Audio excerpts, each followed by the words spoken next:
Hello to everyone watching us on a number of WHO platforms. It's December 21st. My name is Tariq, and I welcome you to a regular COVID-19 press conference from WHO headquarters here in Geneva. I will just introduce you briefly to our speakers today here. We have in the room Dr. Tedros, WHO Director General, Dr. Maria Van Kerkhove, Technical Lead for COVID-19, and Dr. Bruce Aylward, Senior Advisor to the Director General. We also have online with us Dr. Soumya Swaminathan, WHO Chief Scientist. We have Mr. Derek Walton, who is our legal counsel. We also have Dr. Mike Ryan, the Executive Director of Health Emergency Program. And we have Mariangela Shimao, who is Assistant Director General for Access to Medicine. We also have a special guest that Dr. Tedros will introduce in a second. And before I give the floor to Dr. Tedros, just to remind you that we will have simultaneous interpretation in 6 UN languages plus Portuguese and Hindi. I would like to thank our interpreters who are here with us. Once we start question and answer session, you can ask question in those languages. With this, I'll give the floor to Dr. Tedros for his opening remarks. Thank you, Tariq. Good morning, good afternoon, and good evening. In the past few days, there have been reports of new variants of the COVID-19 virus in South Africa and the United Kingdom. Viruses mutate over time. That's natural and expected. The UK has reported that this new variant transmits more easily, but there is no evidence so far that it's more likely to cause severe disease or mortality. WHO is working with scientists to understand how these generic changes affect how the virus behaves. The bottom line is that we need to suppress transmission of all SARS-CoV-2 viruses as quickly as we can. The more we allow it to spread, the more opportunity it has to change. I cannot stress enough to all governments and all people how important it is to take the necessary precautions to limit transmission. This year has been difficult for all of us, but for health workers, it has never been harder. At this festive time of year, for so many, the best gift for health workers is for leaders and citizens to take precautions that ease the pressure on health systems. Safe and effective vaccines give us hope, but they're not an excuse for people to let down their guard and put themselves and their loved ones at risk. Now is the time to double down on the public health basics that have seen many countries suppress the virus effectively. There are a number of groups that continue to push a narrative that this virus only affects the old and that with vaccines on the horizon, we can relax. COVID-19 affects children and adults in a variety of ways, and it can attack every system in the body. And a growing number of people suffer with long-term consequences of the virus. This includes neurological complications for children and adults, which are still being researched. Vaccines are offering hope for some, but I'm deeply concerned that vaccine nationalism will deprive the world's poorest and most vulnerable people of these life-saving tools. Now is the time for political commitment to be translated into action. Pledges and promises will not protect anyone unless they are realized. Last week, we announced that the COVAX facility, which is backed by 190 countries and economies, has secured access to nearly 2 billion doses of promising vaccine candidates. In the early 2021, $4.6 billion in additional funding will be needed to purchase COVID-19 vaccines for at least 20% of the population of all low and lower middle income countries.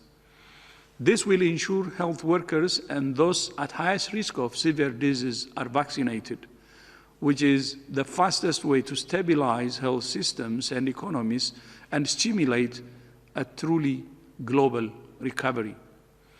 The 100-100 initiative of WHO, UNICEF, and the World Bank aims to support 100 countries to conduct rapid readiness assessments and develop country-specific plans within 100 days for vaccines and other COVID-19 tools.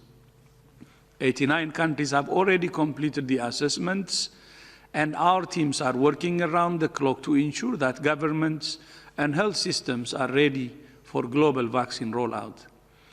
WHO has also released a new training course for health workers on COVID-19 vaccination, which is available at openwho.org.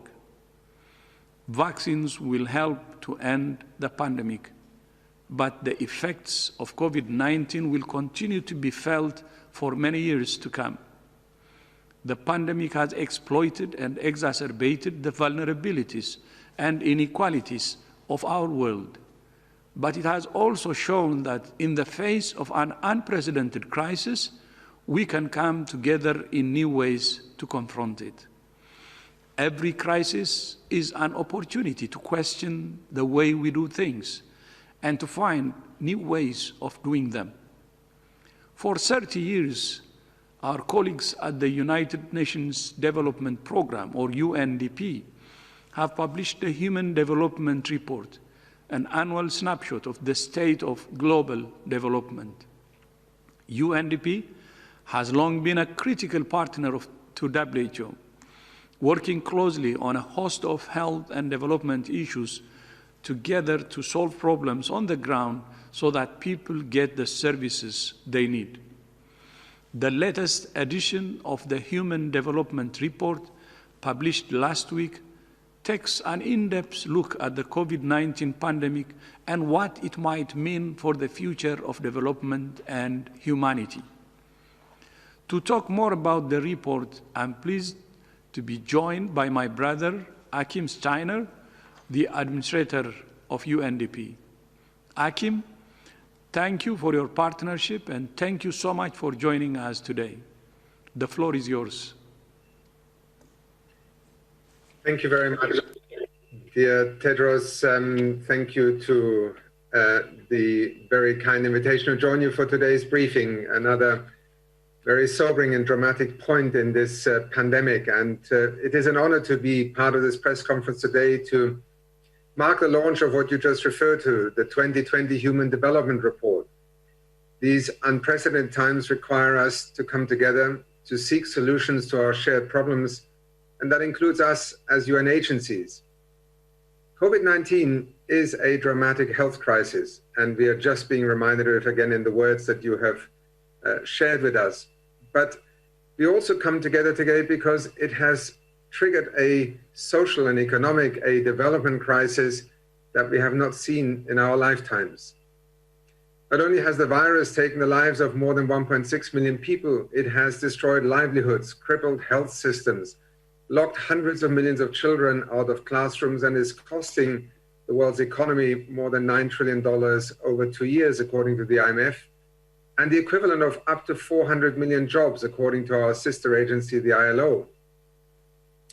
UNDP projects that for the first time in 30 years, global human development progress is going backwards. UNDP has calculated that by the end of the decade, 1 billion people could be living in extreme poverty. A quarter of those, 250 million, could be people pushed into poverty as a consequence of the pandemic. As the Human Development Report makes clear, COVID-19 is the latest in a string of consequences resulting from the ever-growing pressures we put on the planet in the name of progress.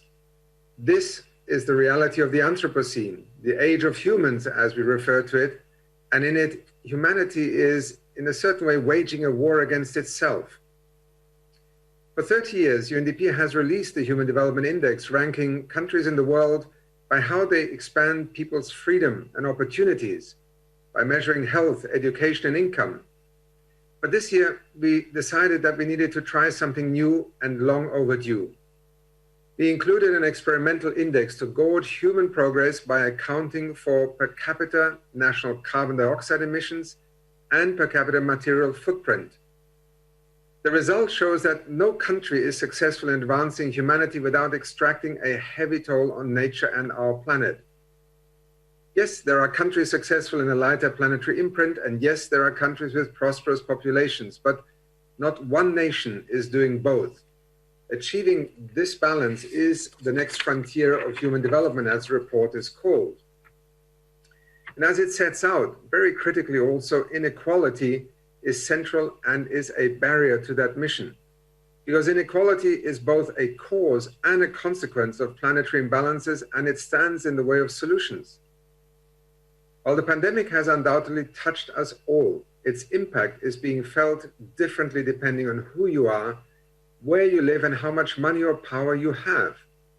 Existing and growing inequalities have meant that around the world, those that already have the least have been hurt the most. And in its simplest, we have all realized that it is extremely expensive to be poor in a pandemic, whether you are a household or a country.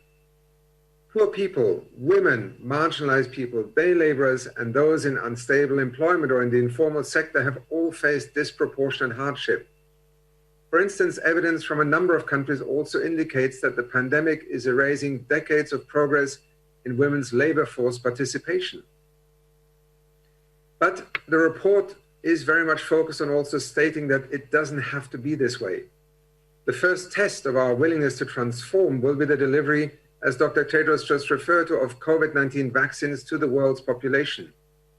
The COVID-19 pandemic is exposing and exacerbating fragmentation and long-standing gaps in public health and deepening chronic inequities. The delivery of the COVID-19 vaccine must be equitable. Otherwise, we risk entrenching the very inequalities which are harming the health of people and the health of planet and are going to give rise to more social and economic tensions. Without delivery of COVID vaccines that are equitable, efficient, and trusted, we will undermine the recovery from COVID-19 and not only lose even more lives, we have to be reminded that none of us is safe unless we are all safe. The scientists who have brought us effective COVID-19 vaccine candidates in record time have shown what is possible through collaboration and innovation. We must now be equally bold in taking the baton to deliver the vaccine to the people of all high, middle, and low income and least developing countries. This is the ultimate stress for planetary health, delivering the largest public health intervention of a lifetime and driving in a concurrent way the recovery in an inclusive and green direction. An undertaking of this magnitude, and I envy this, requires us all to work together in unprecedented ways. UNDP is privileged and continues to be committed to playing its part in the whole UN family system response, but guided in particular also by WHO's leadership while working in partnership with our sister agencies, Gavi, the Global Fund, and others through the ACT Accelerator, the SDG 3 Global Action Plan, and beyond. Thank you so much, Tedros, for inviting me to join you today, because together with the world's people, we can defeat this virus and most importantly, come out of this deep, dark valley that the world finds itself in right now. And part of that story will be a different development pathway into the future. And that's what the Human Development Report 2020 has tried to address itself to. Back to you. Thank you. Thank you, Akim. And I hope you will stay with us to respond to questions from journalists who have joined today. And Tariq, back to you. Thank you very much, Dr. Tedros, and thank you, Mr. Steiner, for these very important declarations you have made.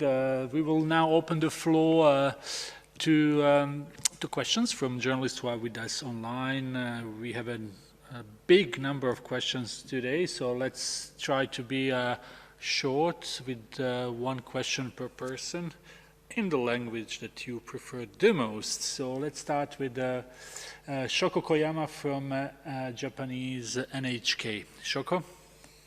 Hello, Terry, can you hear me? Yes.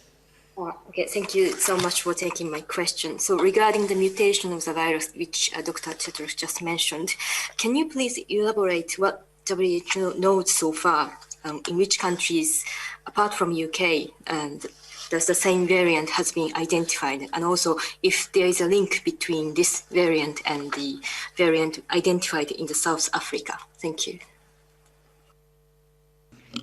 So thank you, Naoko, for the question. It's a very timely one today. Yes, so there has been a variant under investigation, as the UK is calling it, that has been reported from the UK. This variant is SARS-CoV-2 virus, and it has a number of mutations that was identified through genomic sequencing that is carried out across the country. The variant under investigation was reported to WHO on the 14th of December, following detailed analyses that the UK had done in the southeast of England, looking at their epidemiologic surveillance data and their laboratory data, noting an increase in transmission at the end of November, December, while interventions were in place. They did some phylogenetic analyses and they identified this variant. They're calling it the B117 lineage, which includes this mutation at the N501Y site. There's a lot of work that's ongoing in the United Kingdom, and we're very grateful for working across Public Health England, different academic institutions and modeling groups, different labs that are looking at three different things. They're looking at transmission in this variant, and if there's any differences in this virus's ability to transmit. They're looking at the disease that this variant causes and in terms of clinical presentation and severity, and they're looking at the body's antibody response following infection with this variant.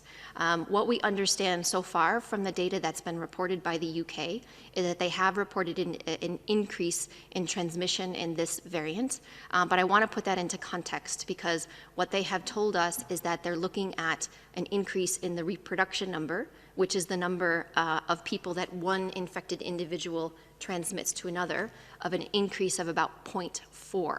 So it's an increase of moving from 1.1 to 1.5. So there is an increase in transmission that they're looking at.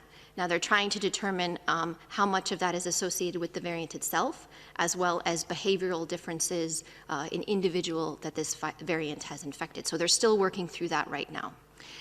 In terms of disease, in terms of severity, the information that we have so far is that there isn't a change in the clinical presentation or severity from this variant. But again, the work is still underway that they're looking at a number of factors, including patients who are hospitalized with this variant as opposed to the wild type, the other viruses circulating.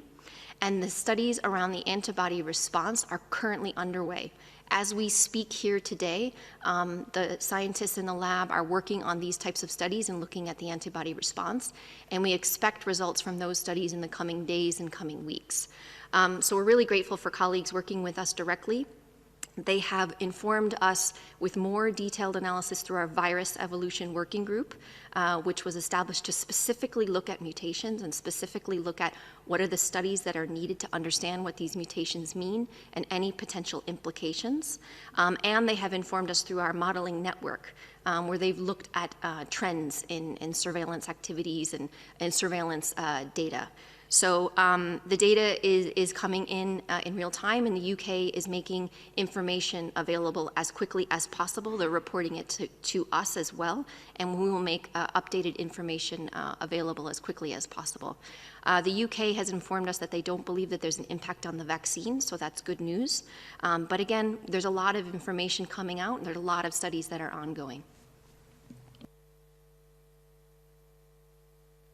Point, your second point about the South Africa. So at the same time, there was another variant that was identified in South Africa, and it has one of the same mutations, this 501Y mutation, but it's a different variant. They've arisen at the same time, so it sounds like they're linked, but it's actually a separate variant. And South Africans are also working with us through our virus evolution working group, and they are presenting, they have presented to us some preliminary results from the studies that they are doing. They are currently growing the virus in South Africa so that more studies can be done, similar to the studies that I just mentioned about the UK. So it does sound confusing that they're the same virus, but these are actual different variants. I do want to say a big thank you to all over the world for people who are doing full genome sequencing and making these sequences available to other researchers and scientists and on publicly accessible platforms like GISAID. This really helps us to monitor these changes, these natural changes that happen in the virus. So we need that to continue.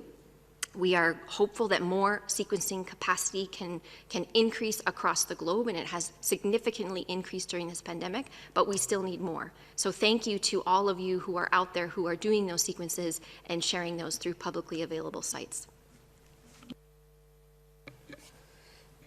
Thank you very much, Dr. Van Kerkhove. I think many of the journalists who are online wanted to ask questions precisely about this. Dr. Ryan maybe would like to add something. Dr. Ryan, please. Yes, can you hear me, Tarek?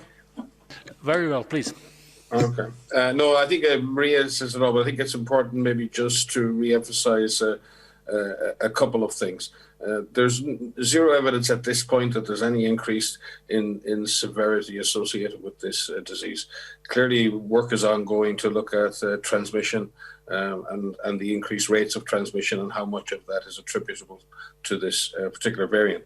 We've seen many variants emerge over the last number of months, and some have been successful, some have not been as successful as establishing themselves as part of the driving force of COVID.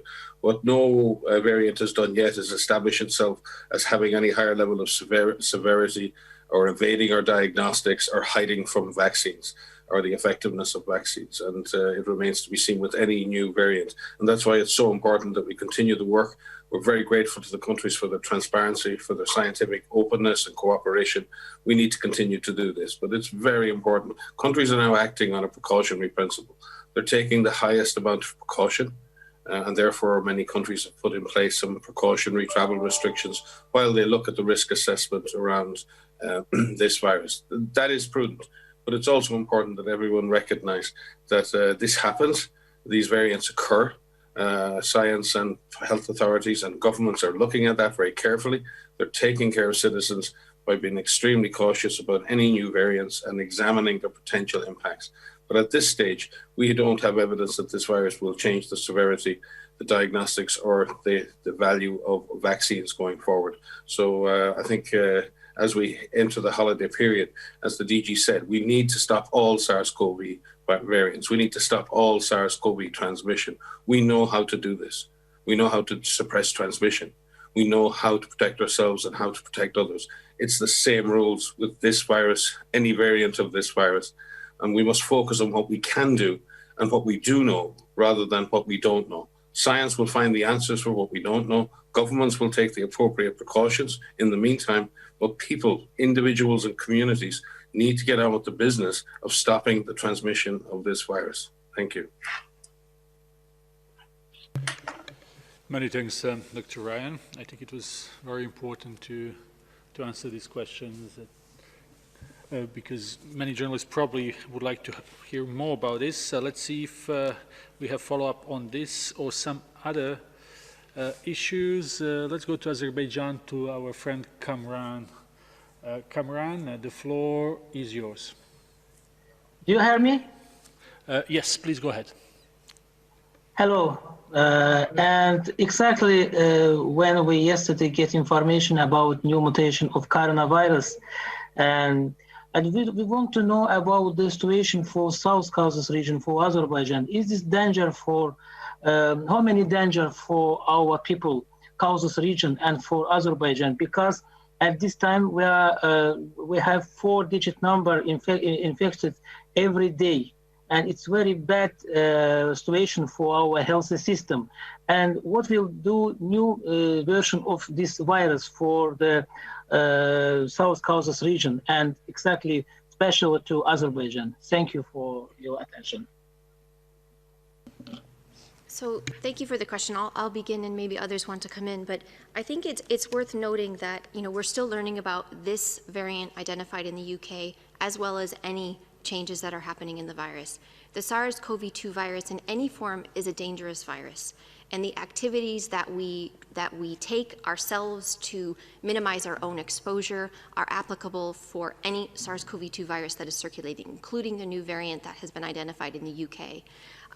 The measures that are in place, the public health measures that are necessary to bring transmission under control include the comprehensive approach that you've heard us talking about. And it's worth emphasizing this again, that we have to, as the Director General has said repeatedly, we need to double down because we have these tools at hand. And this includes the public health measures about active case finding, knowing where the virus is, so that we have strategic testing in our countries, so that we know where the virus is and who is infected and who is not.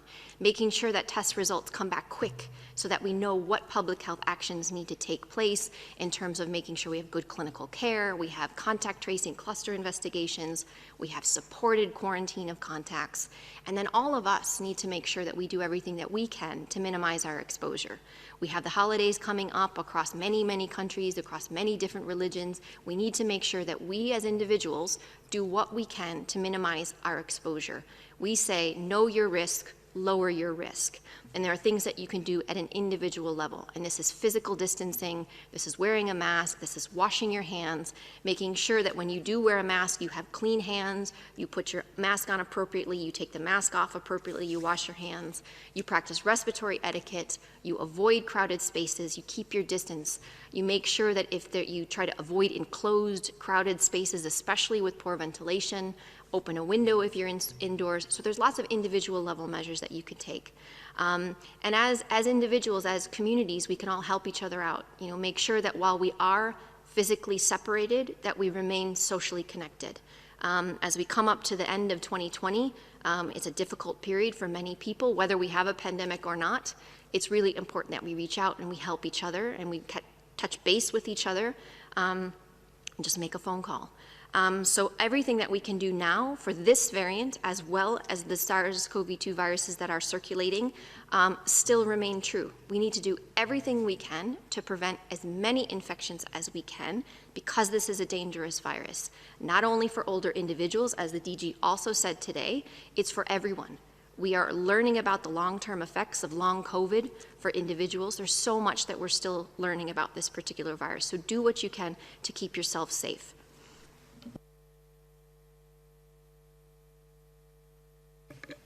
Thank you very much, Dr. Van Kerkhove. Let's go to, I would assume it's Mexico. Claudia Luna Palencia from Vertigo Politico and TV Azteca. Claudia, if you can hear us, please unmute yourself.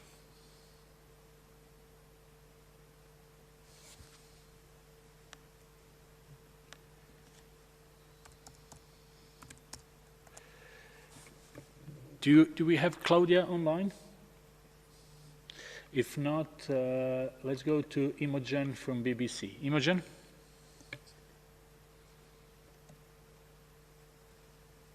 Imogen, if you hear us, please unmute yourself and ask your question. Permission comes up a bit late. Hello. I know you've said a bit about this new variant. I'm just wondering if you're able to give any more precise detail. We've heard a lot about how this is up to 70% more infectious than other strains, the strains that are already circulating. Can you give us any detail about what evidence you've seen that suggests that, and what countries should do about it, apart from what you've already said, the usual stuff we know works, wash hands and distance? Thanks, Imogen. I will begin, and maybe others want to come in, but I am going to repeat what I just said because I think it's worth hammering in.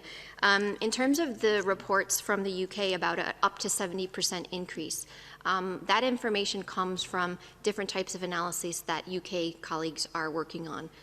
They've looked at their surveillance data across the country, looking at data that's coming in from testing at different sites in Southeast England, but also across the country, across all of the UK. They're also looking at phylogenetic analysis, looking at the sequences and doing detailed analysis of making estimates of the reproduction number, of the generation time, et cetera, to look at differences with this circulating virus and other wild type viruses. So they look at people who are sequenced, and so not all people across the UK are sequenced, so it's a subset of the population. But having said that, the 70% increase is an increase of a reproduction number of about 0.4. So it's an increase from 1.1 reproduction number to 1.5. Now, this is in the presence of interventions that are in place across the UK. So what they're doing now is they're doing more analysis of this as more surveillance data and more sequence data comes in. They're always refining these estimates, so these estimates may slightly change, and that's to be expected. But what they're trying to also do is look at what is associated with this variant and what is associated with people's behavior in terms of the interventions and applying and complying with the interventions that are in place. Could be the variant, a combination of the behavioral factors, and both. And so that's what they're looking at right now.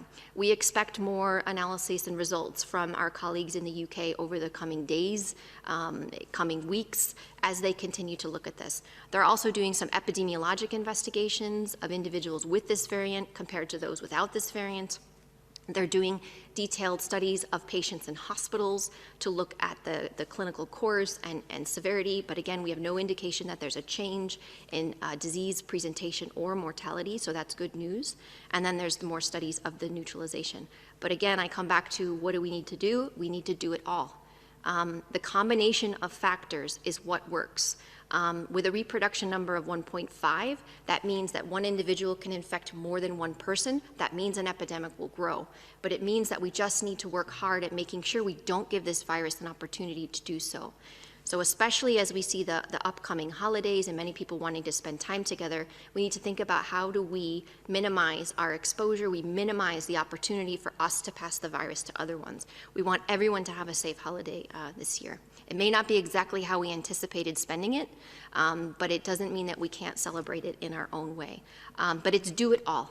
And it's the individual level measures, it's complying with national guidance, it's being patient as the vaccines and vaccination come online. We just really need to hang in tight. Thank you, Maria. Dr. Mike Ryan. Thanks, Imogen, and thank you, Maria. I think, as Maria said, with the work being done by the UK, and it's very responsible work, just looking at what is the combination potentially of the virus, and also just the difficulty of the measures at this time of year in any given country, what's driving transmission, and they will sort that out. But if we even look at their estimates with the new estimate of around 1.5, that just put the bar up a little bit. In some senses, it means we have to work harder. Even if the virus has become a little bit more efficient in spreading, the virus can be stopped. The R0 is around 1.5. That means the virus can be stopped, and we've had R0s much higher than 1.5 at different points in this pandemic, and we have got it under control. So this situation is not, in that sense, out of control, but it cannot be left to its own devices, either personal behavior or the virus itself. As we learn more about the virus, we'll learn more about how it may replace other strains, and that, as I said, has happened before. But we're not talking about a reproductive number like measles, which is somewhere between 12 and 18, or mumps or chickenpox, 10 to 12. We're talking about 1.5. The virus may have become slightly more efficient in transmission. That can have a big impact on numbers when we have so many people being infected. But it means the virus can be contained, the virus can be suppressed, and it is exactly the same interventions, exactly the same behaviors, done with more intensity and more completeness, that we need to focus on right now. Thank you very much, Dr. Ryan. We see there is a huge interest in this particular issue, and it is important to answer. Let's see what the next question will be, and it's Christian Ulrich from German news agency dpa. Christian. Thank you very much for taking my question. Can you explain, Maria, maybe, Mike, can you explain what more transmissible means in layman's terms? Does that mean the virus flies over more than 1.5 meters, or does it mean that there's more virus in a person, so the person standing next to that person is infected in 5 minutes rather than 10 minutes before? Just try and make it more, more understandable for layman's people who wonder what is different now than from what was different, what was happening 3 weeks ago. And there was also a question that hasn't been answered. How many countries have actually reported cases of this new variant so far? Thank you. So thank you for this question. It's a great question, and I actually really very much appreciate the way that you ask it, because we sometimes forget how complicated a lot of this is, and we use a lot of terms that may just not translate very well to everybody. And so what we mean when it transmits more, so the data that we have from the UK, and I'm reporting what they are telling us through the detailed modeling analysis, is that when you have somebody that is infected, what we estimate is how many people if I were infected, how many people would I infect to someone else?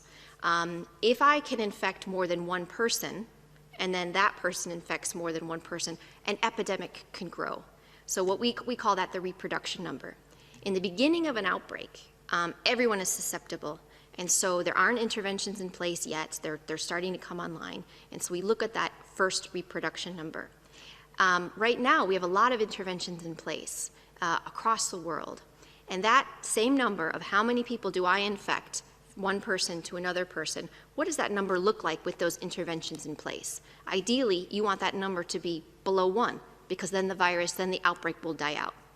In the situation in the UK, the reproduction number, this number, has increased from 1.1, meaning if I were infected, I would infect 1.1 person, or just over 1 person. And that's important because it means it grows. It'll grow at a certain rate. If I infect 1.5 people, I know that doesn't make sense because it's not, you can only infect a full person, but it means I can infect more people. And so that is a concern when the reproduction number increases. What we want to see happen is when you have intervention in place, it reduces. Now, how it transmits, we don't have any indication that it's changed how it spreads, meaning like it's a respiratory pathogen, so it spreads between me and you through these particles in the air. Some are big, called droplets, some are small, called aerosols, but mainly what is happening is that the virus spreads between people who are in close contact with another. That's still the same. There are detailed EPI investigations that are underway, and we will let you know if anything in that space changes, but the virus likes people who are in close contact with one another. So when we say there are things that you need to do with your physical distancing, you're wearing a mask, you're washing your hands, all of that remains true in terms of protecting yourself and protecting the ability of you to spread from somebody else. So I hope that was a little bit more clear, but maybe others want to come in. I'm sure Mike will want to come in on that. In terms of the international spread, so we are learning of countries that are doing sequencing, that are looking for individuals with this particular variant. And there are a few countries that have reported single cases of this variant. They're reported, the sequences are being uploaded into GISAID and other online platforms. So again, we're grateful for that. And we understand it's Australia had 1 case, Iceland, Italy, the Netherlands, and Denmark. Each with single cases with the exception of Denmark, and I think the cases are around 10. I may be wrong on that, so I don't have the latest updated information. But countries are looking, and so that's the current information that we have at the moment. Dr. Ryan? Yeah, I think Maria explains it very well. And in the end, when viruses change their genetic sequences, in effect, they're just changing a sequence of instructions that are used to build proteins. It's like a program. Then many of you will know programs are a set of instructions I liken it sometimes, most of you women out there will know that if you gave the same set of flat pack instructions for furniture to men, you'll end up with many versions of slightly different furniture at the end based on their interpretation of those instructions. And I think it's pretty much the same in this case. The instructions can change slightly and the outcome can change slightly. That's very important because if the proteins change because of the slight changes in instruction, the shape of the protein can change. And the spike protein on the virus, on the SARS-CoV-2 virus, is very variable because of that. And therefore, it can either fit very well into the receptors on human cells or not so well. And it's a pure chance thing. Some mutations result in that protein being able to bind a little better. Some result in it not being able to bind so well.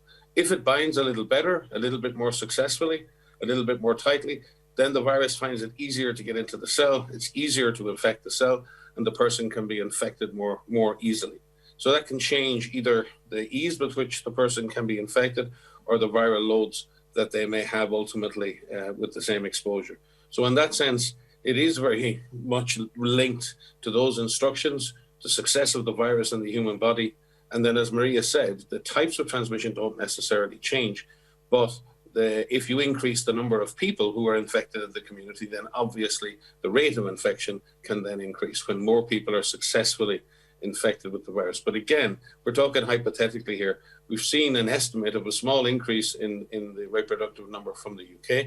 It remains to be seen how much of that is due to the specific genetic change in the new variant. I suspect some.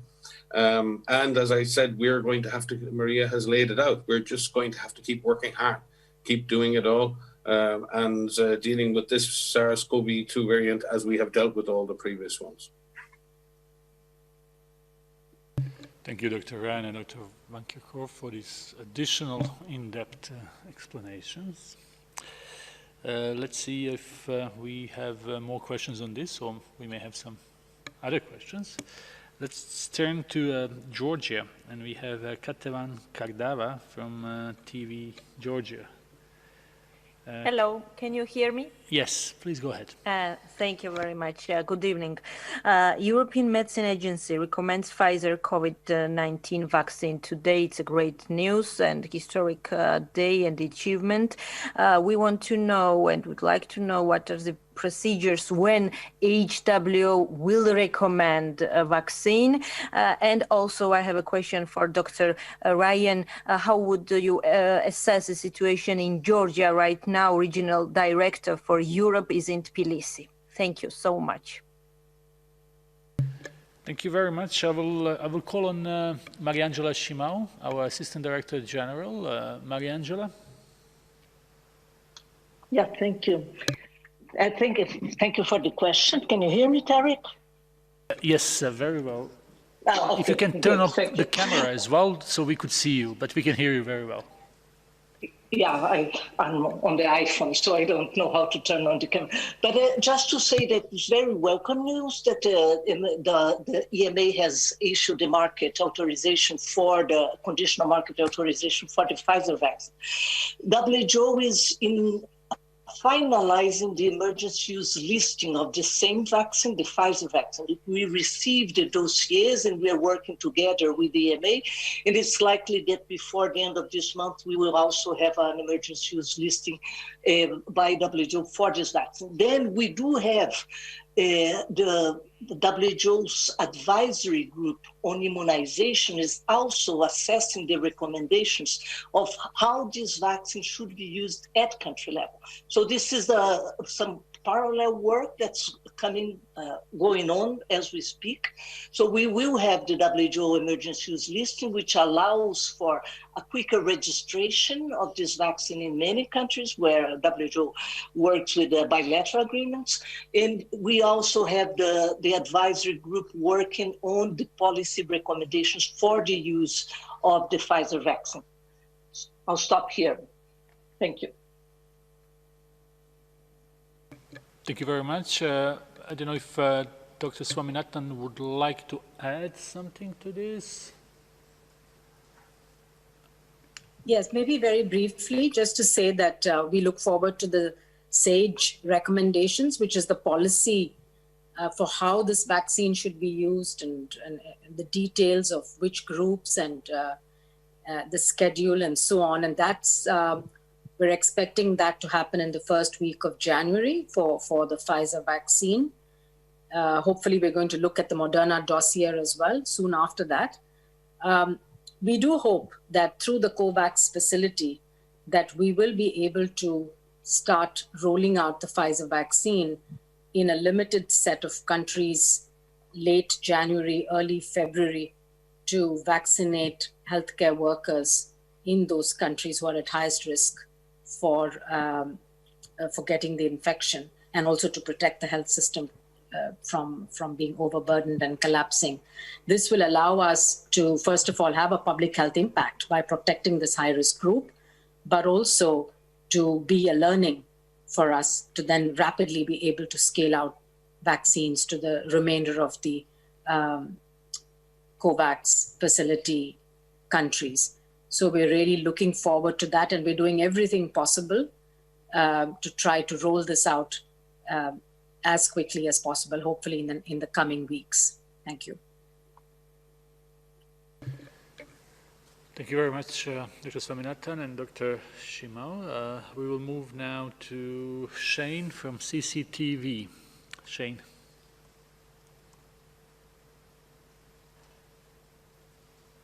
Hi, Tariq. Thank you. Can you hear me? Yes. So thank you, Tariq. My question is again about the mutation identified in UK. So will this mutation make the testing harder? And will this mutation have any effects on the therapeutics? Besides that, so for the countries, for the pandemic, how will this mutation make, what does it bring to the whole global pandemic? And what specific suggestions you may offer to countries to deal with this mutation? And one last information I wanted to verify that Dr. Maria Van Kerkhove said in the beginning of the briefing that the mutation was reported to WHO on December 14th. But we saw some reports that think this mutation was among some mutations that was identified in England in September. So could you confirm that when we found this mutation, or we found this like in September, but we only identified its transmission ability to be higher this month? Or so could you verify that? Thank you. So thank you for the question. I'll take the last part of the question first. So when, as I was explaining in the beginning in the first answer, so the colleagues in the UK are monitoring sequences all the time, and they conduct full genome sequencing of a proportion of the cases across the country. They were alerted to an increase in transmission in southeast England towards the end of November, early December. Around that time, they could provide the more specific details of their detailed analysis. And in doing so, they had the question of why are we seeing increased transmission if we have interventions in place? They were looking at the characteristics of the cases, and they were looking at the sequences, and they identified this variant under investigation, this B117 lineage. When they did back tracing and retrospective analyses of cases in Southeast England, they saw some of those cases where it had this variant in September. So that was looking retrospectively. And so when they were doing more detailed analysis, they had phylogenetic analysis, they reported to WHO through the IHR mechanism on the 14th of December, where they outlined this variant under investigation. They outlined all of the different mutations that were there on the 14th. And then we followed up with a number of teleconferences with our European office, but also with ECDC and colleagues in the UK to get more details on the analysis that they are carrying out, currently still carrying out. And that's where that retrospective identification of those cases in September came from. But the transmissibility, those reports came late last week in terms of the analysis that were done looking at this increase in transmission that they've reported. So I hope that that's clear. There is, they are looking at, because some of the mutations are in the spike protein, they are looking at the diagnostics that are currently available and that are in use. Most of the tests that are out look at multiple targets within the genome, within the sequences themselves. And so it will not affect diagnostic tests that have multiple targets. There are some tests, very few tests that are out there that only look at a single target. those tests may be impacted by being able to detect this particular variant. But as I said, most of the tests that are out there use multiple gene targets. And so that is good news. But they're still evaluating right now. They're really looking at all of the tests that are in use in the UK, and they will be reporting to us on the efficacy of the tests that are there. I don't have any information on the therapeutics, but we haven't, that is also being looked at. As I said, they're looking at the hospitalizations, but we don't have any indication that the therapeutics would be altered by this. Sumi may have more information on this, but as I said, the studies are underway, and they haven't reported any impact on therapeutics for patients with this variant versus other SARS-CoV-2 viruses. Dr. Ryan? Yes, thanks, Tariq. Thanks, Maria. Again, I think we have to remain very sort of balanced here. This is probably the first time where we've been able to use real-time genetic sequence to track the movement of a disease around this planet. And it does mean that we're picking up new variants all the time. Their significance when they're picked up, at the moment they're picked up, is not known, because we just find them and then we have to find out what they're doing within populations. We look forward to see what's happening. We look backwards to see if this has existed before and how many people it's infected. It's an incredible detective story, a scientific detective story. And what's wonderful is that countries like the UK and countries like South Africa are looking. They're monitoring. They're taking it deadly seriously, and then they're looking for those variants and then seeing in the real world what those variants are doing, whether they're having an impact or not having an impact. So this is an era of new tools. We're getting used to how to use those tools. And it's really important as we use those tools that we are very cautious then and very, very measured in how we communicate with the media and with you, the public, so that we're communicating important information, but at the same time, that we're not overplaying that information in a way that scares people too much. We have to find a balance. It's very important to have that transparency. It's very important to tell the public the way it is, but it's also important to get across that this is a normal part of virus evolution, and being able to track a virus this closely, this carefully, this scientifically, in real time, is a real positive development for global public health. And those countries doing this kind of surveillance should be commended. But it does bring it with it some moments when we gasp at the emergence of new strains, and then we have to track those strains over time. But the message overall is a positive message of knowing and learning how this virus moves and works, and then finding ways to combat its spread. What's good is the measures we currently have in place are the correct measures. We need to continue to do what we've been doing. We may just have to do it for a little with a little more intensity and for a little longer to make sure we can bring this virus under control. Many thanks, Dr. Ryan. We have a time for one or two more questions. Dr. Shimon mentioned the SAGE meeting beginning of January. We would and we will have a press briefing following that meeting, so stay tuned for outcome of the SAGE meeting. Let's take a question from Pamela Falk from CBS. Pamela? Yes, thank you, Tariq, and thank you, Chris. My question is for Dr. Van Kerkhove and Dr. Ryan or Dr. Tedros. You talk about the research that continues to be done for the B.1.1 variant or the variant in the UK, and you have said that there's no evidence that there's a negative impact on the vaccine, or you believe there isn't, or the UK believes there isn't. How do you know? Can you explain how you know? Have you tested it on the, have you tested the vaccine on this variant? How do you know that the current vaccines that are available are applicable and will work with the new variant? Thank you so much. I can start there, Maria, if you don't mind, because I think we can, at this point, bring Dr. Sumi in. This is being tested. You don't know, first of all, when you start, but it's usually vaccines are aimed at quite a broad are able to cover quite a broad range of changes in any given virus in terms of the protein. But it does need to be checked, and it is currently being checked in a number of labs. I think we have Sumia there. I think I saw Bruce there, so we certainly have Bruce, but I think we have Sumia online. And I know this is a very high priority for the R&D blueprint and for COVAX right now, and the work is underway. Sumia?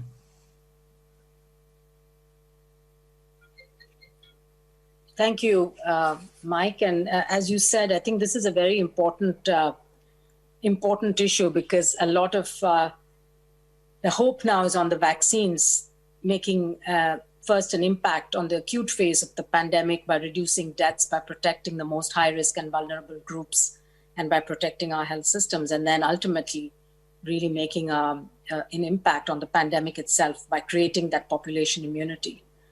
Now, all viruses mutate, some more rapidly than others.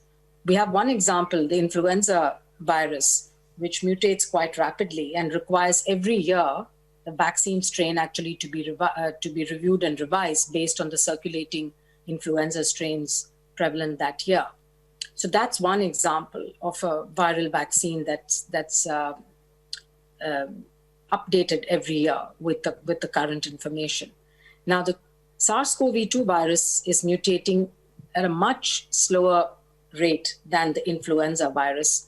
And so far, even though we've seen a number of changes, a number of mutations, none has made a significant impact on either the susceptibility of the virus to any of the currently used therapeutics, drugs, or the vaccines under development. And one hopes that that will continue to be the case. But this is why we have to continuously monitor what's happening to this virus. This is why the sequencing is important, and the research. That's why we have all of these expert groups that are looking at what's happening with, Maria mentioned the virus evolution working group. There are now laboratories across the world that have set up the experiments, the assays, to culture this new variant of the virus and test both convalescent plasma, so serum from people who've recovered from natural infection, as well as those who've been vaccinated. We have serum taken from those individuals. And then in the laboratory, you can actually see whether this virus is being killed or neutralized by these antibodies from people who've got the vaccine or from people who've recovered from the disease. And that will tell us. There are also experiments being done. The companies that are running vaccine trials, like the Pfizer and Moderna and so on, are going to follow up individuals who are in those trials to see if any of them get infected with SARS-CoV-2 and develop disease. And if they do, they're going to sequence that strain to see whether that's a variant or it's an escape mutant. And those kind of studies in the coming weeks and months are going to give us a lot of information about how this virus is going to behave, especially when it's put under pressure with more and more people getting vaccinated. And this is, again, something that viruses do naturally to escape and to survive. They mutate so that they can continue to spread. So that's why it's really important, again, going back to what Mike and Maria said, the focus now has to be on bringing transmission down and controlling it and getting it as low as possible, because the more viruses you have in circulation, the more chances of mutation and the more such variants that can arise. So the bottom line here is keep the virus transmission low, keep circulation low, don't allow it to get out of control and spread in the population. That way we'll also keep the mutations down. Over.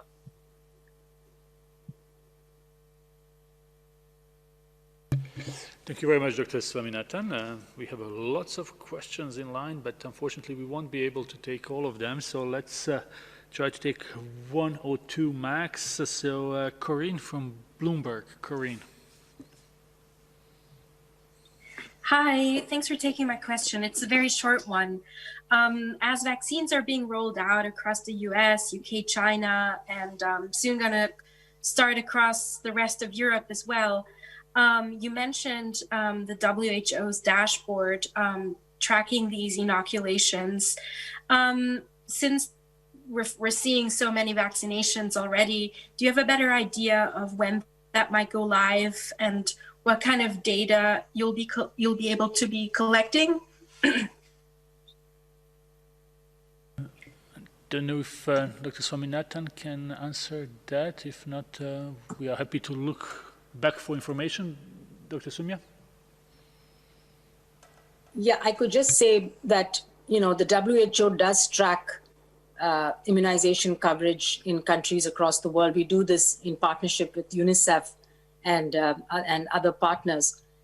This is something we do on an annual basis, but this is for childhood vaccinations, and we produce a report every year on coverage and on challenges. For the new virus vaccine for COVID-19, we actually plan to have a much more real-time dashboard, and this is now being set up. Hopefully, it's going to be updated on a monthly basis, where we'll be able to track coverage across the world in different countries. A lot will depend, of course, on the data that's provided to us by countries. We're setting up the systems now and the indicators that are going to go into the dashboard. But yes, that should be up and running sometime early next year. Thank you. Thank you very much, Dr. Swaminathan. We will, of course, keep everyone informed about new dashboards. Dr. Ryan, please. Just to supplement with Sumi, because the adding in vaccine data is very important. We've been tracking multiple data points on this epidemic since the very beginning. Epidemiologic data, activity data, impact data, a lot of social data, a lot of information that's been on our country platforms and been out there. Countries themselves have built their own dashboards to track this disease. So it's really important that we can now continue in and do the necessary tracking for this virus. As Sumi said, for a lot of routine immunization, it's a yearly process, a monthly process, but we do real-time tracking, and we have done and do for yellow fever, for meningitis, for cholera, and for Ebola. For epidemic diseases, we are in a position to be able to do real-time daily tracking of disease, of vaccines as they're used at country level. The task here, though, is much bigger, because usually we're dealing with 1, 2, 3, maybe 4 or 5 countries in which we're doing mass campaigns. This is hundreds of countries potentially at the same time. So the need to be able to track this carefully is very important, both to look at how the vaccine has been used, to look for side effects, to see how effective the vaccine is in the real world. All of those matters are very, very important. But we'll be adding the tracking system for vaccination to a vast system for tracking all kinds of other interventions that WHO and partners are currently using to support our member states. Thank you very much, Dr. Ryan. We will conclude our press briefing with this. I understand our guest administrator, Akim Steiner, is still online, so maybe I will give the floor to Dr. Tedros. Yeah. Akim, if you're online and you would like to say closing words, you're welcome. Thank you, Tedros. Very briefly, clearly today's focus, given that it is the WHO press conference and everything that is happening in the last 24, 48 hours, I think it's just very good to be here with you. And I just want to add that one reminder, as you lead us and as the world tries to contain the virus, our ability to do so is also premised on being able to recognize that for hundreds of millions of people to do the right thing is extremely challenging. When less than half the world's population has social protection, when in many developing countries, 70 to 80% of people live in the informal sector, a lockdown, an ability to contain the virus is directly relatable to the ability of people to survive this. And this literally means the ability to have food and income. And that is why, as we in the development program of the UN look, for instance, at temporary basic incomes, something that in richer nations, through furloughs, unemployment benefits, social safety, and the crisis response is being provided, let us not forget that for literally hundreds of millions of people, there is, as of now, nothing. And our ability to fight this virus through technology and science and innovation is equally premised on our ability to be societies in which we do not forget that there are many who rely on others to be able to do what's called on us. In that spirit, Dr. Tedros, dear colleagues, we join today in looking forward to both containing the virus, making the vaccine something that becomes accessible to everyone. In the meantime, we must not forget that people need to survive, not just the virus, but in fact, poverty and the inability to be able to cope with this economic reality. Thank you so much for having me join you today. Back to you. Thank you so much, Kim. We were hoping that we would have more questions on the report, but because of the developing story of the new strain, I think the questions were focused on that. But I would like to join my colleague Mike Ryan in appreciating South Africa and UK for their strong surveillance, and that's why the new strain was detected. And I would like actually to use this opportunity to remind other countries to strengthen their surveillance. Mutation happens, it's natural. The most important thing is to detect it as early as possible. And as Mike said, all the measures we're taking, the tools we have actually work for the new strain too. So the most important thing is to really be implementing all the measures that we know globally. And having said that, I would like to thank the media who joined today, and also on behalf of my colleagues here, on behalf of WHO, we wish all Christians around the world Merry Christmas and Happy New Year. Thank you so much.